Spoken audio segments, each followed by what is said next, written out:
Dinas Kesehatan Kabupaten Ogan Komering Ulu mulai menyebar vaksin Moderna bagi masyarakat umum. Disebarnya vaksin Moderna ini karena kini adanya kekosongan vaksin Sinovac dosis pertama di Ogan Komering Ulu. Kabid Pengendalian Penyakit Menular Dinas Kesehatan Kabupaten Ogan Komering Ulu, Andi Prapto, mengungkapkan, vaksin Moderna tersebut mulai disebar ke 13 puskesmas yang ada di Kabupaten Oku, dan harapan masyarakat yang belum vaksin sebelumnya bisa menjalani vaksin COVID-19. Untuk jumlah vaksin Moderna yang disebar tersebut masih sangat terbatas, yakni sekitar 2.400 orang saja yang sudah dibagi di 13 puskesmas. Menurut Andi, masyarakat yang ingin mendapatkan vaksin Moderna tahap pertama bisa langsung mendatangi puskesmas terdekat.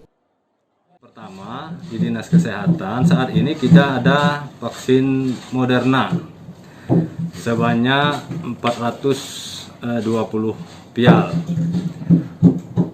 atau untuk 5.880 dosis. Untuk pemberian vaksin Moderna ini langsung dibagi 2 dosis. Artinya kita Kabupaten Ogan Komering Ulu, seluruh puskesmas itu kita distribusikan. Untuk vaksin pertama Moderna ini hanya bisa melayani 2.940 orang yang disebar di 13 puskesmas. Artinya memang vaksin Moderna juga untuk vaksin pertama masih sangat terbatas. Selain vaksin Moderna, masyarakat yang ingin mendapatkan vaksin dosis pertama vaksin Sinovac juga bisa mendatangi layanan kesehatan milik TNI Polri, karena pemerintah juga menyalurkan vaksin melalui layanan kesehatan TNI dan Polri.